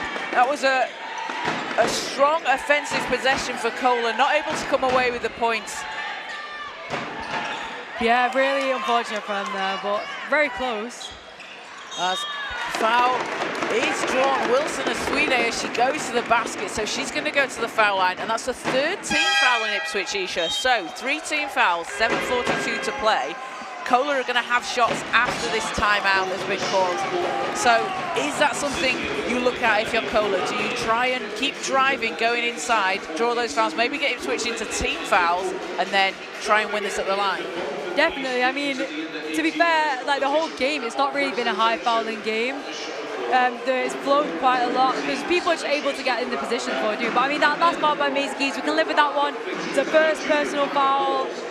Obviously, she didn't make the layup anyway, so it was worth it just for that. But they really just need to look at getting Holly Ensel, because yes, you keep driving to be aggressive and try and draw a foul, but if Holly Ensel stood there, then realistically they're not going to draw a foul because she's just going to stand there with her hands up, and you're not going to be able to get a shot over. So whoever's gotten her, they need to somehow find a way of pulling her out of the paint, really, because 9 times out of 10 she is there on help, ready, and that's why they're just not getting the shots up over her. At the same time, when they're getting offensive rebounds, at this point, do you really want to be trying to take it back up over her? I don't know. It's something we'll have to see. It's a really tough call. Well, I think we've seen Diorama and Eva Yabella as well, both having strong stances under the basket. They've been able to get some of the offensive rebounds, which is something perhaps they struggled with a little bit earlier on. Yeah, it really is. But as with oh my days, I've lost my words. As everything is with basketball, it's very much a read situation. Like, do you know what I mean? The bigs themselves, you have twin towers of Yabella and Diorama. They have to read themselves. Are they going to be able to get stance and push Holly Ensol under the basket and nothing to get the shot up? That's for them to decide. But whether or not it's the correct or incorrect decision, that is going to decide what wins in this game. Exactly. Yeah. So Wilson Aswide hits the first free throw. And second one spins out. 13-point lead for Ipswich. Pass is too strong. And Tahir nearly got his head taken off with that one. Really did. It woke him up, definitely. Look at him.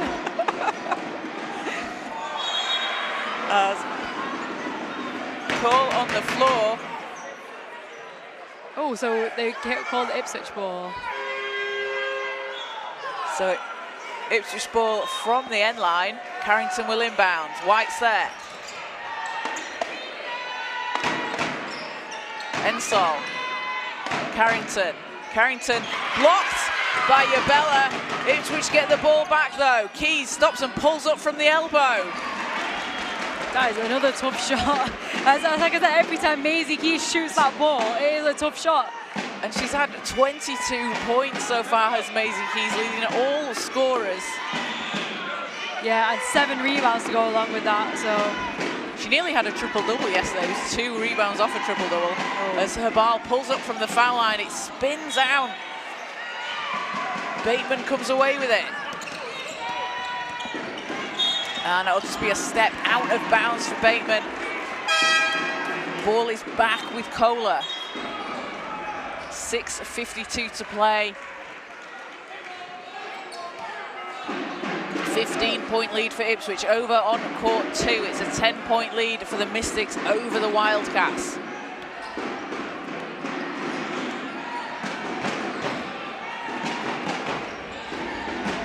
Ide finds Habal. Habal, long 2, splashes it in.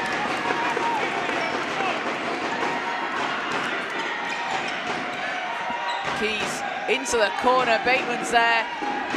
And Ide takes the ball away. Habal is off and running. And Ide gets the whistle, and you could see there on the left-hand side. So Angel White started, I don't know, about 20 feet behind everyone else and just beat everyone down the court. Yeah, she really did. She's rapid. Almost in competition with, who was it yesterday, Cousin, for Sheffield? Ella Wright, yeah. Grace Roberts. Grace Ella Wright Roberts, and Grace Roberts were both racing down the court for Sheffield. There's been some rapid players there on display this weekend. So a 13-point deficit. Ide with 2 shots here. Also playing in WEABL in Division 1 this season.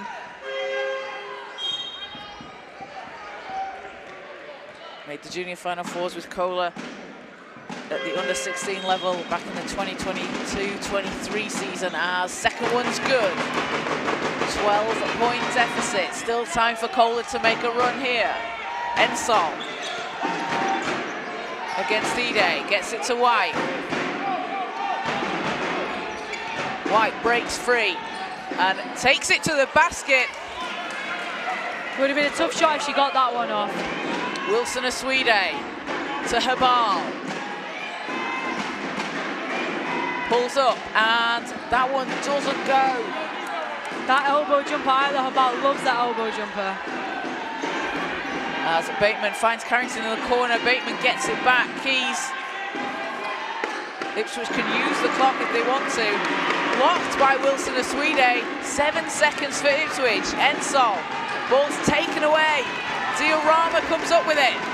running down the court. 2-on-3 break. Diorama all the way to the basket. And it's a 10-point game. CoLA going on a run here. As Diorama looks like she's just cramped up. She'll get helped out by her team, but head coach for Ipswich, Harriet Welland, wants to take a timeout and talk things over. And that's been a real run there for CoLA this quarter, Isha. It's been a 10-4 run over Ipswich. Yeah, I mean, all credit to CoLA there, just swinging the momentum around. Finally, they've been able to break away just a little bit. I mean, Ipswich, this time they've had no answer to it. They've been really good defensive possessions, and then forcing fast break, finally they've been able to capitalize off the turnovers, or off the rebound, turnovers, everything. They've been able to convert at the other end. Just forcing head coach Harriet Welland to call that timeout. And you see the pressure that they've been putting on the ball. So Eva Yabella inside, but also CCE Day. You've seen her just grab the ball a couple of times and just force the turnover. And CoLA have been now getting out and running, getting some of those fast break points. They really have, yeah. Maybe Ipswich are tiring a little bit, and that's why they weren't getting back. But before, for certain, there was always an Ipswich player back, ready to make a stop on defense. But CoLA now just being able to get there in time, get there before the defense is set up, and able to finish under the pressure, under the contact. Over on court two, a 63-56 lead for the Mystics over the Wildcats. Karina Costa, 21 points, 6 of 8 from 3. Wow, that's a very Costa stat line. I mean, it is a very Costa stat line, yes. Whether it's Ellie or Karina, one of them's going to do it. So teams coming back out on court. 5.5 minutes to play. It's a 10-point game. CoLA have chipped into this. They were down 21 earlier on. Bateman against Habal. Ensol looking to go inside. Ensol, tough shot, doesn't go. Great defense there from Yabella, just able to forcing her to miss that. CoLA with a chance to cut this to single digits. Abidekan hanging in the air, doesn't fall. Keys picks it up. White.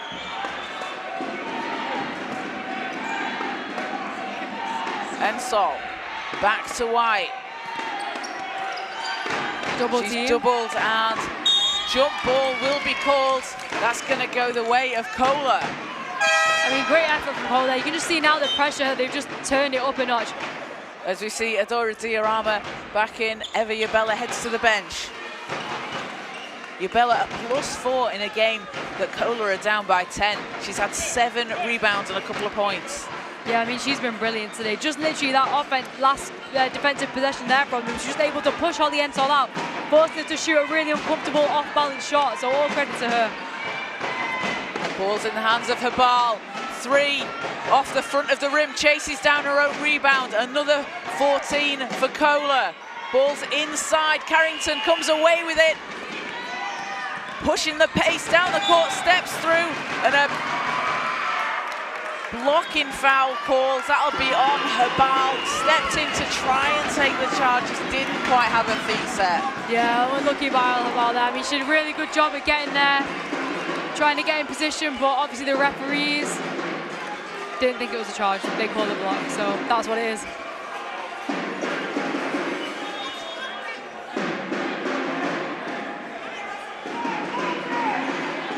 So Carrington will be shooting too.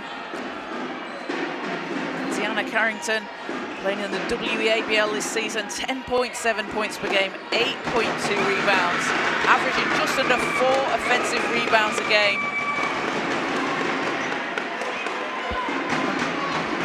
And playing in Division 1 as well, in both WEABL and Division 1, she's increased her scoring and rebounding stats against last season. And that improvement over the course of seasons is good to see, isn't it? Yeah, it's great. I mean, it's great, especially for young players. You know, that's what the whole point of it is, playing 3 age groups. You know, 18s, WABL, D1. It really shows that playing all those 3, just having game experience really pays off. And being able to be consistent throughout those as well, as Habal with the fadeaway. And Ipswich up 11. Keys. White. into the corner. Bateman, she'll try for three, bounces off. Ensel's there for the rebound. She could have easily taken that up then.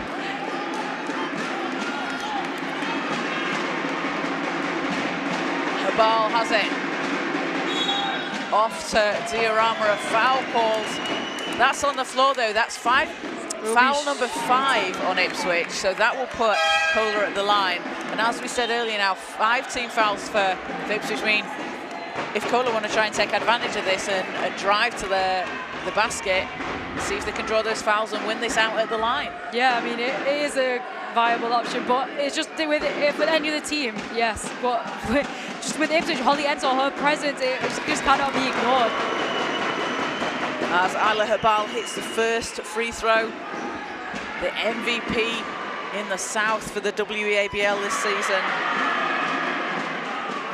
Division 1 Team of the Year, British Team of the Year, Under-19 Player of the Year, just an exceptional talent out there. Cuts the lead down to 9. Carrington pulls up and gets the roll. And Deanna Carrington, 13 points. Yeah, CoLA, they're going to really need some stops because they're getting the scores now, but now they're not getting the stops. And an answer for CoLA as Wilson Aswide drains the 3. It's an 8-point game. Carrington inside against Warren. Warren will be called for the foul. And CoLA with fouls to give, that'll give Ipswich the ball from the end line.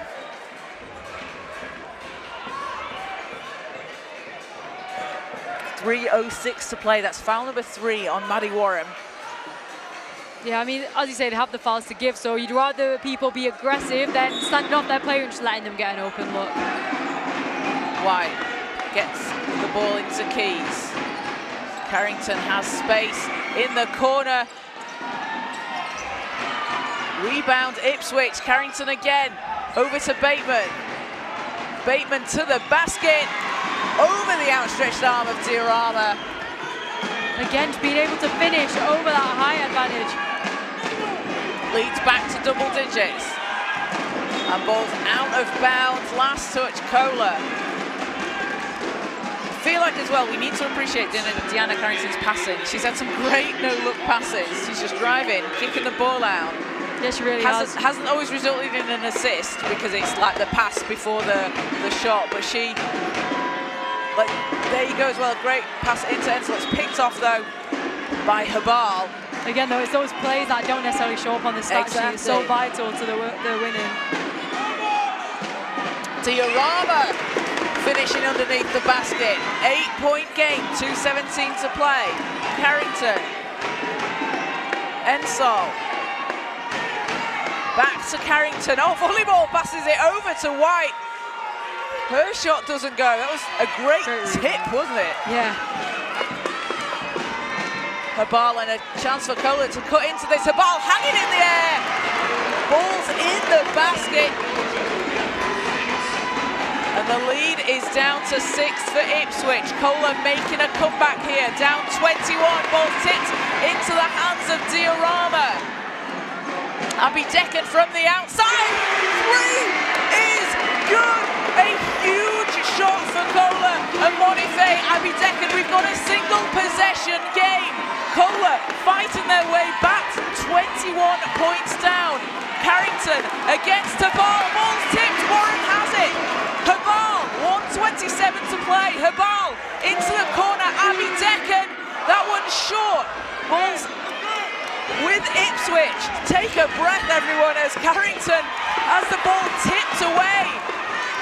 Back with CoLA. Isla Habal round the outside. She'll set the team up. CoLA have time here.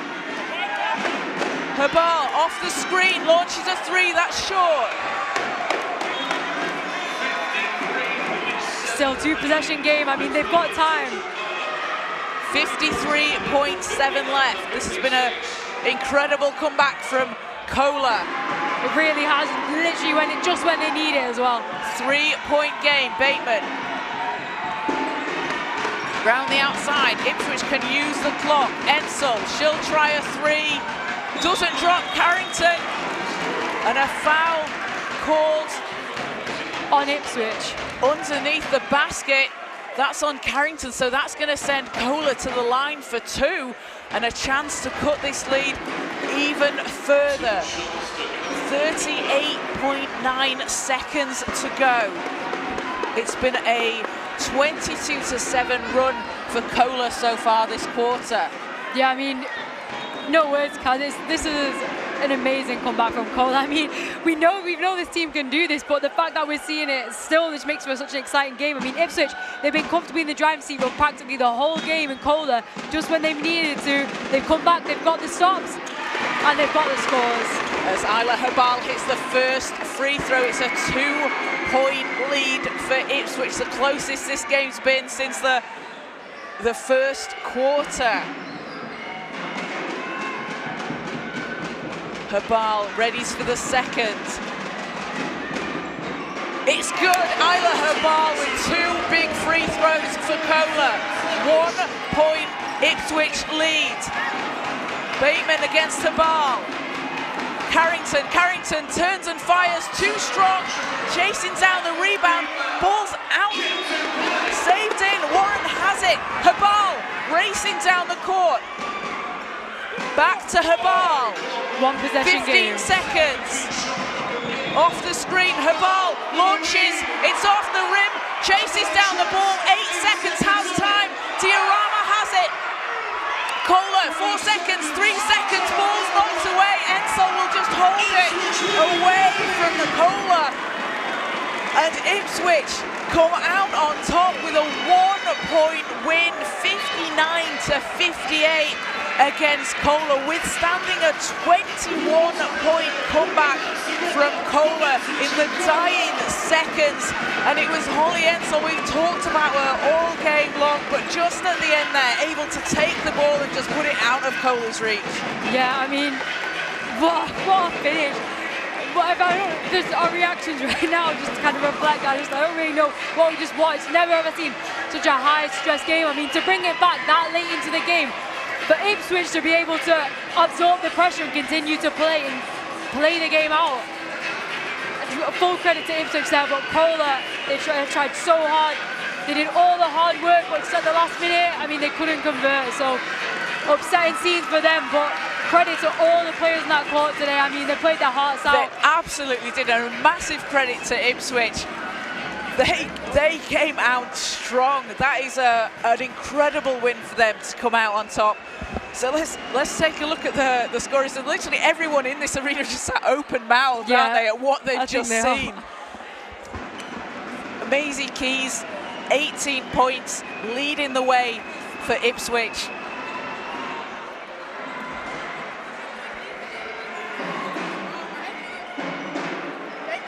As we just fist bump the CoLA team coming by. Head coach Brian and Guru, Jackson Gibbons, Chandra Jones-Aya doing a brilliant job with the program. But looking there, so Maisie Keys, 18 points, played the full 40 minutes for Ipswich. She did not sit for a single second. 12 rebounds, 3 assists and a block, 1 turnover as well. And I highlight that because of a player that has the ball in her hands as much as Maisie Keys did, to come away with 1 turnover, especially against this pressured CoLA defense, very impressive. I know, yeah, credit to her. And Holly Ensol, 12 points, 15 big rebounds. Especially the one that they most needed at the end as well. The most needed rebound, the big rebound at the end from Holly Ensol. I don't know if you just heard Harriet Wellham there. I think she's a bit stressed. Yeah, just a little bit. Holly Ensol, 12 points, there's 15 rebounds, 5 of them offensive. We said it throughout the game, she was absolutely crucial. Her presence inside for Ipswich made it so difficult for CoLA, and they were really able to kind of dictate the points in the paint, take advantage of it. Ensol really helped Ipswich those 38 points in the paint. Yeah, she really did. I mean, just every time CoLA went on a run, it was basically because she wasn't on the court. I mean, every time she was there, exactly. That twin tower combination of Dioram and Yabella, to be fair, no, when they were on together, they were able to get able to get shots off. To split, because you were splitting Ensol's attention between the two of them. Exactly, but even sometimes then she was still able to contest the shots. But I mean, when she wasn't on, CoLA were really able to capitalise off that and get some shots up. And Angel White, 8 points off the bench, 5 rebounds, 5 assists. She was absolutely fantastic in this game for Ipswich. Deanna Carrington, 15 points and 10 rebounds, along with 2 steals. And for CoLA, Adora Diorama, 14 points and 15 rebounds. Again, 5 offensive for her, 3 steals. Isla Habal with 15 points, 6 rebounds, 4 assists and 4 steals. Monife Abidekan, 11 points for her, along with 7 rebounds. And Deborah Wilson, the Swede, adding in 14 points for CoLA. And, you know, this is a huge win for Ipswich at the under-18 level. They've won 5 titles, make it 6 now after today. That means they're tied with CoLA for second most all-time behind Haringey on 7. They last won back in the 2022-23 season against CoLA. It's always such a battle between these two teams, and as we said at the start of the game, it's always a great matchup. It really is. You look at it in the first quarter, you think, oh, this is a little bit one-sided, but no, look at this, 1-point game to end it. Exactly, I mean, and they faced each other countless times this year, and because both teams, I mean, they've got similar teams throughout all age groups. They play each other at 18s, they play each other at WABL, and they play each other at D1. These girls are used to playing against each other, yet every time they match up, it's still a great contest, and they can compete against each other at such a high level. So we still have one more game to come here on court 1. It'll be the under-18 men's final between the Reading Rockets and the Sussex Storm.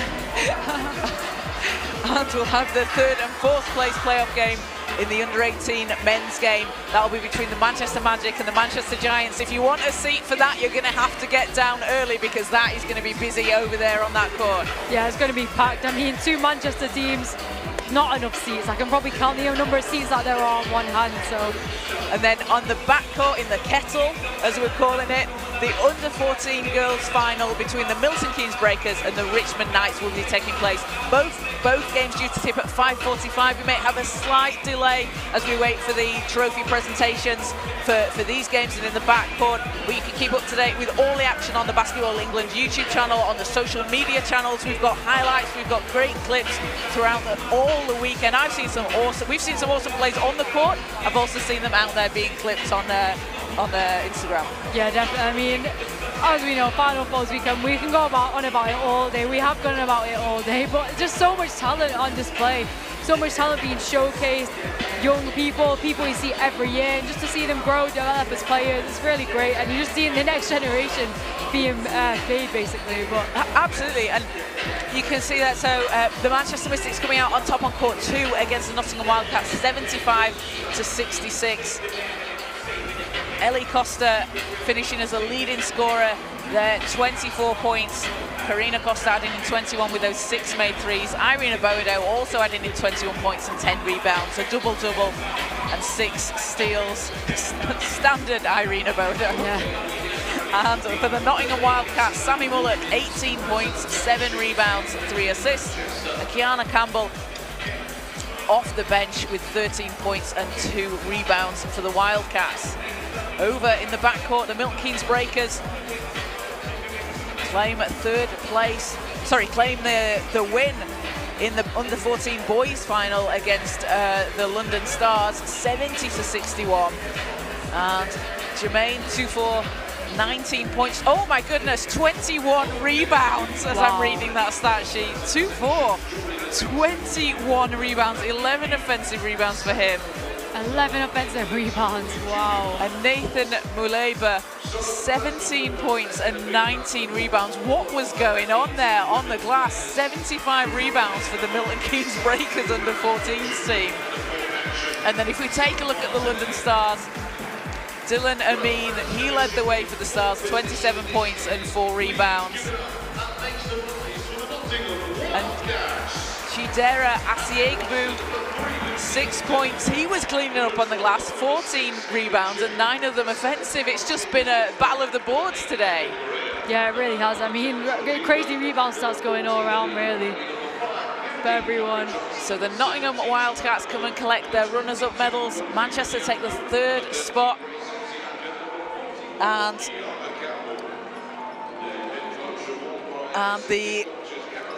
Manchester Mystics take the 3rd spot. No, hang on, Isha, you're confusing me because someone's crawling under the table. Come back. Manchester take the 3rd spot. Nottingham will finish in 4th as runners-up. And CoLA in 2nd. I did that in a very strange order, everybody. Sorry about that, that wasn't numerical. Don't worry, Kaz. It's been a long day, it's especially for you. Every single game. And Ipswich will shortly collect their winners' medals, and we'll also have the MVP announced. Isha, you'll hopefully be grabbing a word with them after the game.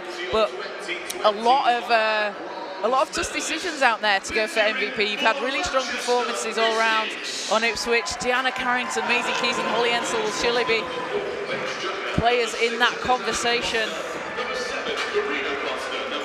as the Manchester Mystics collect their runners-up medals.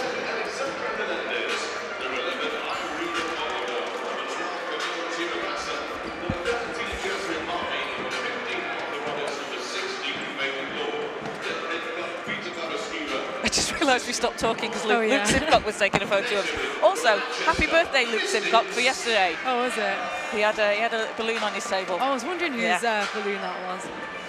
I mean, it was his. We did check. But happy birthday, Luke Simcock, doing an absolutely fantastic job. A really, really talented photographer. You see him at a lot of events. A lot of people behind the scenes as well. You see travelling between events around the country, and just doing a really great job helping put on events like this, because it takes so much work behind the scenes. Yeah, it really does. I mean, to all the media people, all the Basketball England staff, volunteers, camera people. Ralston's team have been putting in an absolute shift. Yeah. We've got Maria and Dave up in the stands, blessing it over on court 2. Alan, Ralston, and we'll see CoLA come and pick up their runners-up medals. And for CoLA, it's disappointing, isn't it? You make that run, you come back, they fought so hard there towards the end, and you almost think if the game had another 2 minutes or so, they could have maybe taken over. But this is an incredibly talented team, and we've seen them at so many finals throughout, not just this year, but throughout the course of the existence of the programme.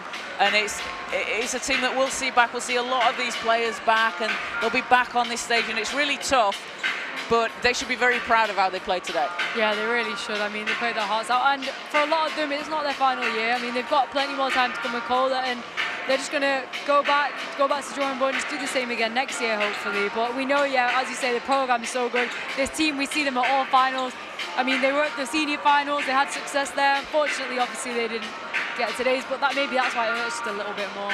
And also, playing without Chloe Vella, a big part of this team, but you know, it's going to be great to see her back out on court next season.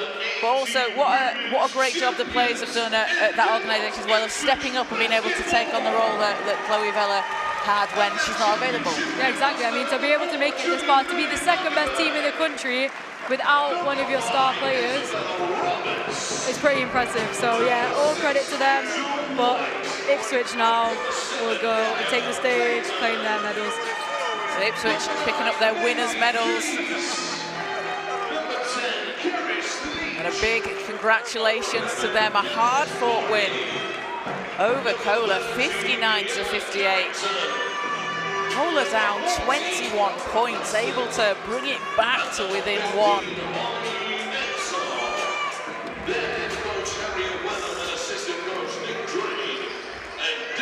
Coming up after this game at 4:45, the we may delay that. That'll maybe slightly delayed, probably in around 20 minutes' time. The under-18 men's final, Reading Rockets and the Sussex Storm. The 3rd and 4th place playoff game between the Manchester Giants and the Manchester Magic will be over on court 2, and the under-14s final, the Richmond Knights and the Milton Keynes Breakers in the backcourt. As we wait for the MVP to be announced. With 3 assists, 12 rebounds and 18 points, the number 9 from Ipswich. And congratulations to Maisie Keys. Played all 40 minutes, 18 points, 12 rebounds, 3 assists and a block. A well-deserved MVP for her. Congratulations to Maisie Keys. She fought hard over both games this weekend. And now we welcome the captain, Deanna Carrington, to come up and collect the trophy. And we'll see Deanna Carrington go and collect the trophy alongside Kerry Sleech. And they'll pick up the winner's plaque.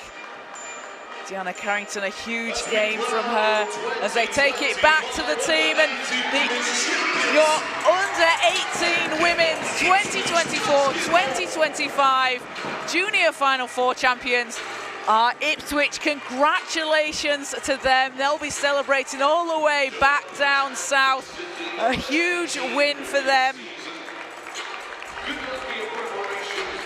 Came third last year after playing it out in the third and fourth place playoff game between the Nottingham Wildcats and themselves. Back in the finals this year. 6 titles at the under-18s level, the second most alongside CoLA behind Haringey. A huge achievement for the club that do a fantastic job through the age groups at all the different levels of the game. So we're going to go courtside very shortly with Isha and grab a word with head coach Harriet Wellham and MVP Maisie Keys. Maisie Keys back in Manchester, her first season in Ipswich, and gets the MVP trophy. She's coming over for a hug. Well done, Maisie. I'll let you go and speak to Isha. Maisie Keys, though, what a season she has been having. Showing out in Division 1. We saw her on this stage in the National Cup final in January. 14 points in that first quarter alone. Really setting the tone for the team, and she does it at every level for this Ipswich team. Division 1, WEABL, we've seen it just now on display at the under-18s level. 18 points, 12 rebounds, 3 assists in 40 minutes of time. She did not stop for a single second. So we're going to go courtside. Over to you, Isha. Thanks, Kaz. Yeah, I'm here now courtside of MVP Maisie Keys. Maisie, what a performance. How does it feel to take home that golden ball? It feels great. Like, it's been a very long season. We've had ups and downs. We've had a great season. We've been in every final possible, and it just feels so good that we've been able to get this last one. I feel like the whole team played amazing. We've thought it out. We did everything we needed to do, and honestly, anyone could have had this. Any single one of us. We all worked our hearts out, and I'm just so thankful to have them as teammates and to have them as coaching staff as well. You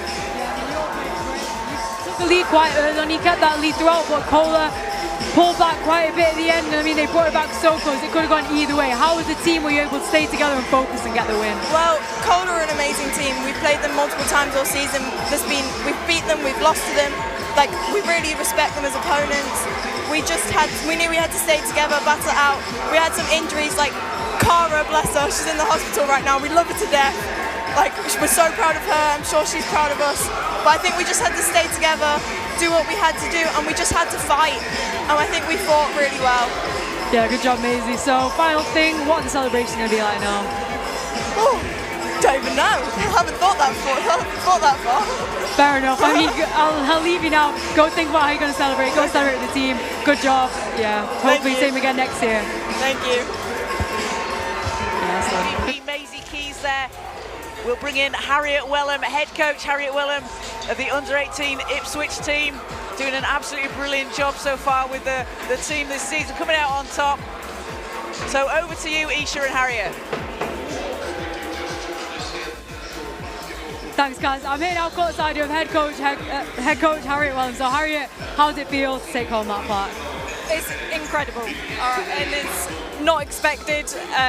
One of our starters was out, Keris was out with a concussion, and then Cara got concussed as well during the game. So without 2 starters, we managed to scrape out the win. It's just absolutely incredible, and it just shows character from our girls. Yeah, so what were you saying to the girls then? I mean, considering the injuries, you guys managed to play through it, still get the win, so what were you saying to them? Just show me character and show fight as well. I think that's what we were lacking last week in the senior finals, and we just needed to win all the 50-50s and get down and dirty really, and that's what we've done, and we showed great character today with our backs against the walls, and they were just epic today. They were awesome. Yeah, I mean, so a lot of these girls, obviously they won the WABL finals. Obviously last week, unfortunately, you guys couldn't get the senior final, but this week stepped up, won it. How did it feel to see the girls kind of stepping up and taking the win home? It's just awesome. It is awesome, and we're from Ipswich. Like, we should never be competing against these guys. Like Manchester, a massive city, London, the capital. Like, we're just a little town in Suffolk, and the fact that we're here year in, year out just shows how amazing our programme has become, especially for the girls' side of it. And we're extremely proud of that. And enjoy it. We've got to enjoy it. Yeah, what are the celebrations going to be like now? Oh, God knows. I'm shattered, so I need a nap. All right, I'll let you go and have your nap now then. But yeah, good job on the win. Yeah, go enjoy it. I appreciate it. Thank you very much. Thanks. Good to hear from head coach Harriet Willem there. So we're going to take a short break before we'll be back with you in around 15 minutes time for the under-18 men's final. The Reading Rockets and Sussex Storm taking place on court 1. Court 2 will be with the Manchester Giants and Manchester Magic in the 3rd and 4th place playoff. And then the under-14 boys final taking place in the back room. The Milton Keynes Breakers and the Milton Keynes Breakers and the Richmond Knights, apologies. So we're going to take a break. Thank you for joining us. Keep it locked to the Basketball England YouTube channel, and we'll be back with you very shortly.